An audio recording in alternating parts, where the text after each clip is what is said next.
ارے پہلے تو اتنا ہی پوچھو نا کہ مشین کا ذبیحہ حلال ہے، تم تو پیکنگ کی ڈیٹیل بتا رہے کہ اس کو پیک کیا جاتا لپت. بھائی سیدھی بات بتاؤ، مشین کا ذبیحہ حلال ہے یا نہیں؟ اتنا ہی پوچھنا ہے نا آپ. بیٹھیے تشریف رکھیے. مصیبت یہ ہے کہ یہ مسلمانوں کی کم نصیبی کہیے کہ پوری دنیا میں نظام آ گیا ہے ذبیحہ کا، سب مشین سے ذبح ہوتی.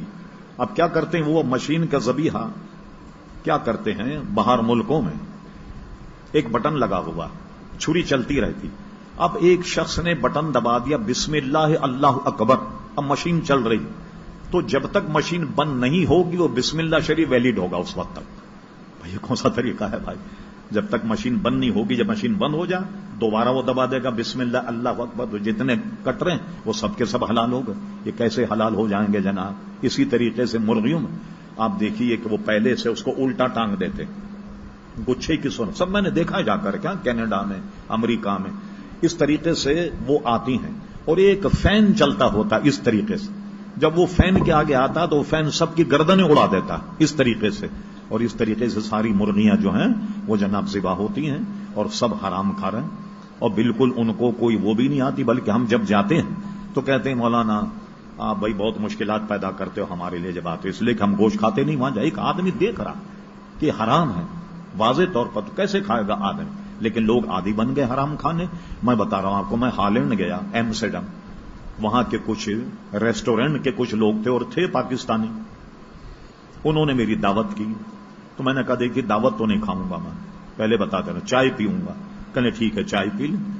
تو یہ سارے ریسٹورینٹ والے جمع ہوئے، میرے سامنے انہوں نے اعتراف کیا کہ مولانا آپ جو اسلام بتاتے ہو نا بہت مشکل ہے. رش کا ٹائم ہوتا ہے تو کڑھائی جب ہوتی ہے نا تیل، خنزیر بھی ہم اسی میں تل کے دیتے ہیں، مچھلی بھی اسی میں تلتے ہیں، مرغی بھی اسی میں تلتے ہیں. یہ مسلمان بول رہے ہیں اور ہمیں دعوت کر رہے ہیں. اور فرمایا پھر اس کے بعد سنیے کہ مچھلی مرغی خنزیر ایک ہی تیل میں تلا جاتا. کہتے ہیں ٹائم ہی نہیں ہوتا، اتنا رش ہو جاتا دوپہر کے وقت میں کہ آپ کہیں گے کہ مچھلی کسی اور تیل میں تلو، خنزیر کسی اور تیل میں، مرغی کسی اور تیل، یہ نہیں ہوگا. پھر اس کے بعد کہتے ہیں تیل جب بتدریجی سیاہ ہو جاتا تو اس کو بھی ہم سنبھال کر کے رکھتے ہیں. میک اپ بنانے والے جو لوگ ہیں، کریم بنانے والے، وہ شیرہ لے جاتے ہیں ہم سے اور اس سے میک اپ کا سامان بنتا. کیا بات ہے جناب، دیکھا آپ نے؟ یعنی یہ وہ کہتے ہیں کہ آم کے آم گٹلیوں کے دام، جو حرام جمع ہو رہا ہے اس کو بھی کنستروں بھر کے رکھتے ہیں اور اس سے کریم بنائی جاتی جس کو لوگ منہ پہ لیپا تھوپی کرتے ہیں، تو کوئی چیز ضائع نہیں ہو رہی. یہ تو مسلمانوں کا حال ہے. اب بتائیے وہاں آدمی گوشت کیسے کھائے؟ اچھا اب لوگ سمجھتے ہیں جی آپ مشکلات پیدا کر رہے ہیں مان لو، تو کیا آپ کو چھٹی دے دی جائے حرام کھانے؟ اب دیکھیے حضور علیہ السلام کی حدیث شریف، لوگ ایسے ہاتھ اٹھاتے ہیں یا اللہ یا اللہ یا اللہ، اللہ ان کی دعاؤں کو قبول نہیں کرتا. کیوں نہیں دعا قبول کرتا؟ ان کے پیٹ میں حرام ہے. جب پیٹ میں حرام ہے تو اللہ تعالیٰ ان کی دعاؤں کو کیسے قبول کرے گا؟ میں نے تاریخ میں پڑھا، حجاج بن یوسف یہ کوفے کا گورنر بن کے آیا. کوفے میں ایک صوفیہ کی ایسی جماعت تھی، جب کوئی گورنر ان سے مخاصمت کرتا یا تو مر جاتا یا اس کا ٹرانسفر ہو جاتا، تبادلہ ہو جاتا. حجاج اتنا کمبخت ہوشیار آدمی تھا کہ حجاج جب کوفے کا گورنر بن کے آیا تو وہاں کے جیسے مشیر وغیرہ بتا دیتے ہیں ایک بازارہ صوفیوں سے ہوشیار رہی کہ یہاں کا ایسی جماعت ہے بد دعا کر دے گی، بڑا غرق ہو جائے گا تمہارا. اس نے بتا کون کون صوفی ہیں، یہ اس نے لسٹ بنائی. ان صوفیوں کا بھی گورنر صاحب نے آپ کی دعوت کی، وہ سب صوفی آ گئے. آنے کے بعد اس نے دعوت کر دی. دعوت کرنے کے بعد سب کو واپس کر دیا. اپنے درباریوں سے کہا اب یہ بد دعا کرتے رہے میری، میں ان کی بد دعا ہمیشہ کے لیے محفوظ ہو گیا. موشن کا وہ کیسے؟ کہنے لگے میں ان کے پیٹ میں حرام داخل کر دیا. حرام داخل کر دیا. جب ان کے پیٹ میں حرام داخل ہو جائے تو اب میرے لیے جتنی بد دعا کریں گے کہاں مجھے لگے گی. وہ بڑے لوگ صاحب فہم ہوتے تھے اللہ کے بندے. تو ایسا بھی ہم نے پڑھا کہ بادشاہ نے صوفیہ اور مشائخ کا امتحان کرنے کے لیے کچھ چیزیں رکھی حلال اور کچھ رکھی حلال اور سب دسترخوان پر رکھ دیں. ایک صاحب نظر آدمی کھڑا ہوا، جتنی حرام ڈشیں تھیں وہ سب خلیفہ وقت کے سامنے رکھ دیں. کہا حرام کھانے والوں کے لیے حرام اور طیبوں کے لیے طیب. جتنی طیب ڈشیں تھیں وہ سب صوفیہ کے سامنے رکھ دی. ایسا اہل نظر کہاں سے لائیں؟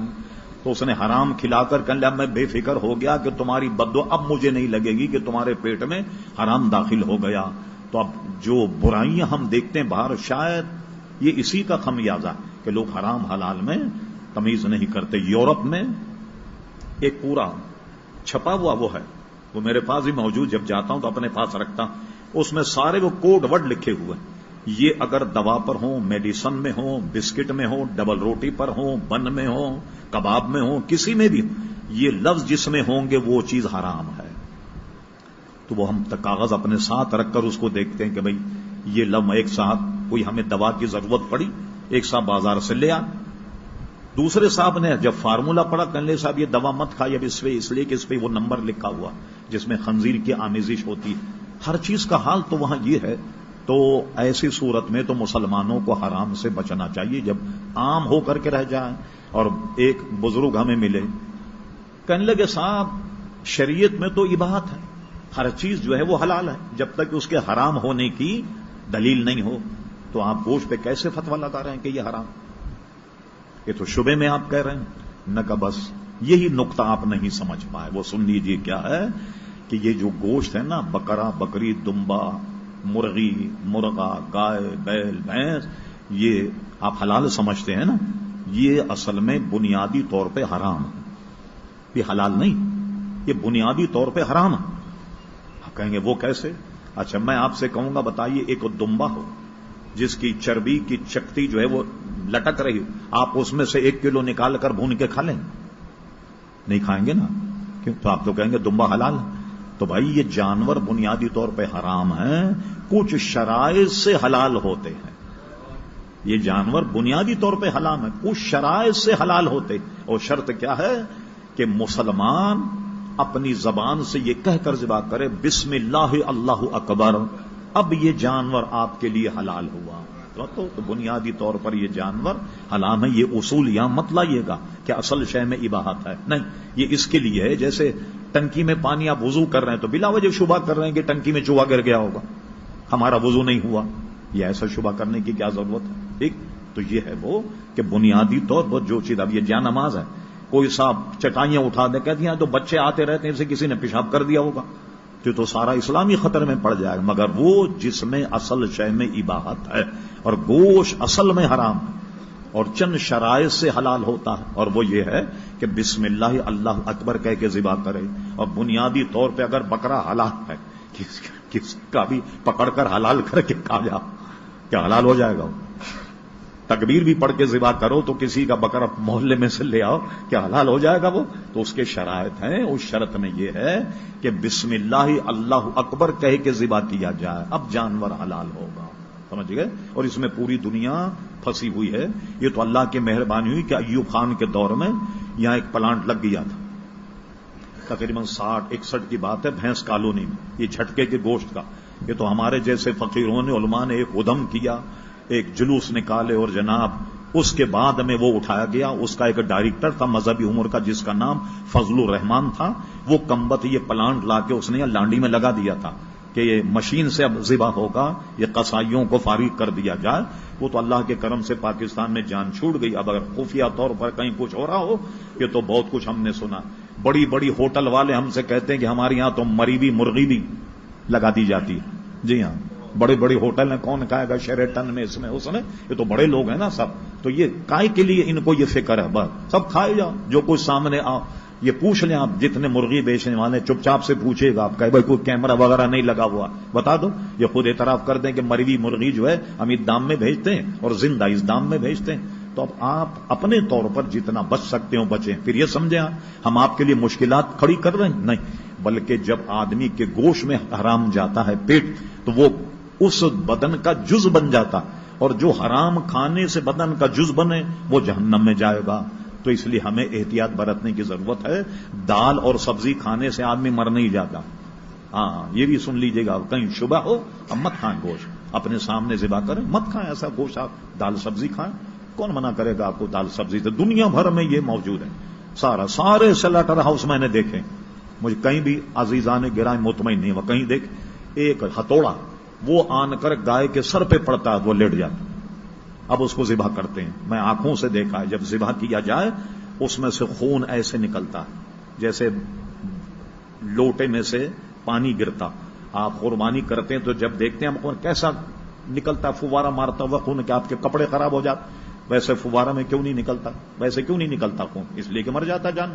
پھر ایک طریقہ یہ کہ اس کو گولی مارتے ہیں سر میں گولی مارتے ہیں تو گائے گر جاتی، اب اس کو لا کر کے اس کو ذبح کرتے ہیں، اب اس کا خون بھی دیکھتے ہیں بالکل اس طریقے سے چلتا۔